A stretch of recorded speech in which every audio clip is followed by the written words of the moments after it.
뜨거운 물이 콕콕 쏟아지고 타일 위로 물안개가 자욱하게 피어오르던 그 공간을 기억하시나요? 동네마다 하나쯤은 꼭 있던 대중 목욕탕. 그곳은 한국인의 일상 그 자체였습니다. 아버지 등을 밀어들이던 손길, 친구들과 물장난치며 깔깔거리던 웃음, 탕 안에서 나누던 이웃 간의 소소한 안부 인사. 그런데 지금 그 익숙하던 풍경이 놀라운 속도로 사라지고 있습니다.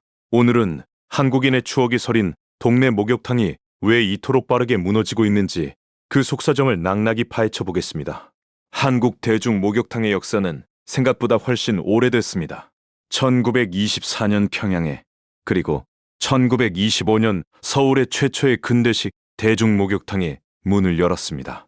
1954년부터 정식 인허가 제도가 시작된 뒤 목욕탕은 폭발적으로 늘어나기 시작했습니다. 이후 2003년까지 무려 49년 동안 전국에서 1만 2천 개가 넘는 목욕탕이 문을 열었고 연평균 620개씩 새로 생겨났습니다. 80년대와 90년대는 그야말로 목욕탕의 황금기였습니다. 전국 1만 곳이 넘는 목욕탕이 성업을 이루며 온 동네 사람들의 사랑방 역할을 톡톡히 해냈습니다.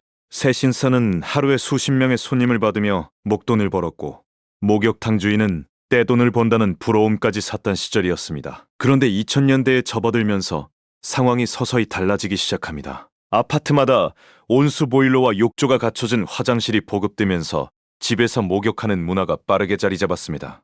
젊은 세대는 남들과 함께 옷을 벗고 목욕하는 것 자체를 점점 불편하게 느끼기 시작했습니다. 찜질방이나 대형 스파 같은 새로운 형태의 대체 시설도 빠르게 늘어났습니다. 그리고 2020년 코로나19 팬데믹이 터지면서 목욕탕은 결정적인 직격탄을 맞았습니다.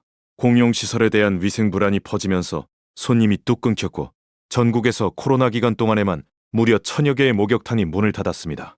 하지만 진짜 문제는 코로나가 끝난 뒤에 시작됐습니다. 바로 공공요금 폭탄입니다. 목욕탕은 업종 특성상 에너지 의존도가 극도로 높습니다.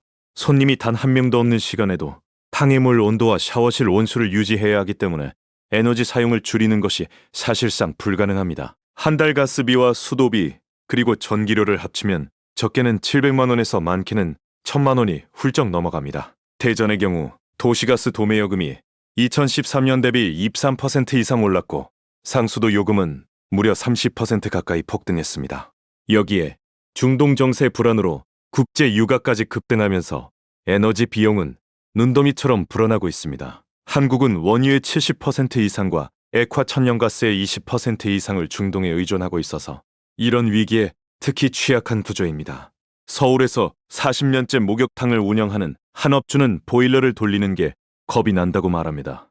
요금을 올리자니 손님이 떠날까 두렵고 그대로 두자니 적자가 쌓이는 진퇴양난이라는 겁니다. 숫자로 보면 상황은 훨씬 더 심각합니다. 2016년 2월 기준 전국에 등록된 1만 7,700여 개 목욕탕 가운데 실제 영업 중인 곳은 5,600여 곳에 불과합니다. 전성기 1만 곳이 넘던 시절과 비교하면 거의 반토막 수준입니다. 대전시만 보더라도 전체 404곳 중 305곳이 문을 닫아 폐업률이 80%를 넘었습니다. 광주에서는 2020년 1904곳이던 목욕탕이 1121곳으로 줄었고 경남에서는 5년 사이 103곳이 폐업했습니다. 2025년 전국 목욕탕 폐업률은 전년 대비 20% 이상 증가했다는 한국목욕업협회의 분석도 나와 있습니다. 지방 소도시에서는 운영비가 매출을 넘어섰다는 하소연이 끊이지 않고 있습니다. 한 업주는 일주일에 600명이 오던 손님이 200명으로 줄었다고 토로합니다. 매출이 반토막 났으니 요금을 올려야 하지만 그러면 그나마 오던 단골마저 끊길까봐 차마 올리지 못하는 것이 현실입니다. 설상가상으로 장사가 안 돼서 문을 닫고 싶어도 폐업조차 쉽지 않습니다. 목욕탕은 콘크리트 탕과 복잡한 배관, 그리고 대형 보일러 설비가 얽혀 있어서 철거 비용만 수천만 원에서 1억 원까지 듭니다. 업종 전환을 꿈꾸다가도 그 비용 앞에서 포기하고 적자를 아는 채 버티며 운영하는 업주가 수두룩합니다. 목욕탕이 사라지면서 함께 사라지는 것들도 많습니다. 대표적인 것이 한국에만 존재하는 독특한 직업인 세신사, 바로 떼바니 문화입니다.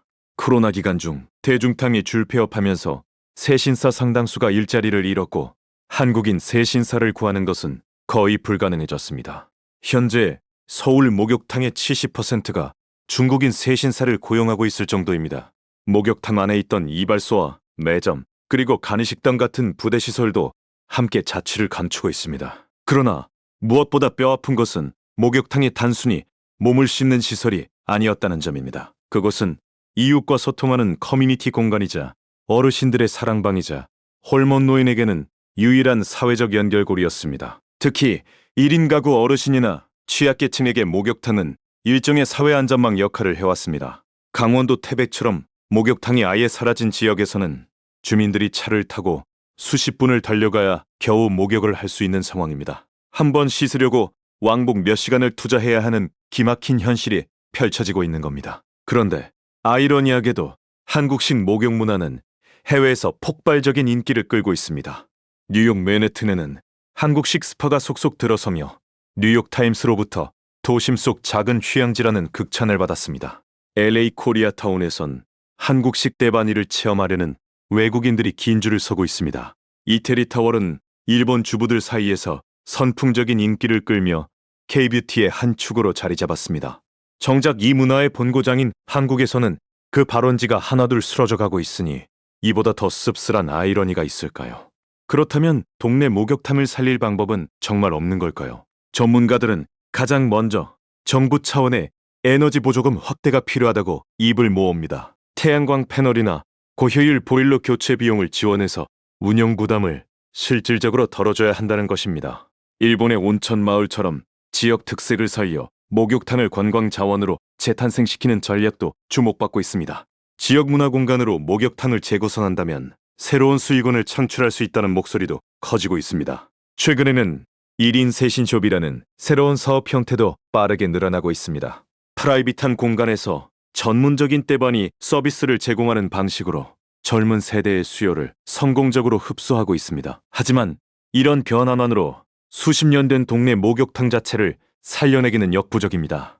가장 근본적으로 필요한 것은 목욕탕의 사회적 가치를 다시 제대로 조명하는 일입니다. 목욕탕을 단순한 위생시설이 아닌 어르신과 취약계층을 위한 복지 인프라로 바라봐야 한다는 주장이 힘을 얻고 있습니다. 지자체가 적극적으로 리모델링 지원 사업을 펼치고 홍보 캠페인으로 젊은 층의 관심까지 끌어야 한다는 목소리도 높습니다. 동네 목욕탕은 단순한 사업체가 아니라 우리 삶의 애환과 추억이 켜켜이 쌓인 공간이었습니다. 아버지의 넓은 등을 처음 밀어들이던 그날의 따뜻한 물 온도를 우리는 아직 생생하게 기억하고 있습니다. 하지만 지금처럼 방치된다면 그 기억은 정말로 추억 속으로만 남게 될 것입니다. 소박한 일상의 풍경을 지키는 일, 그것은 미래 세대를 위한 우리 모두의 책임이 아닐까요?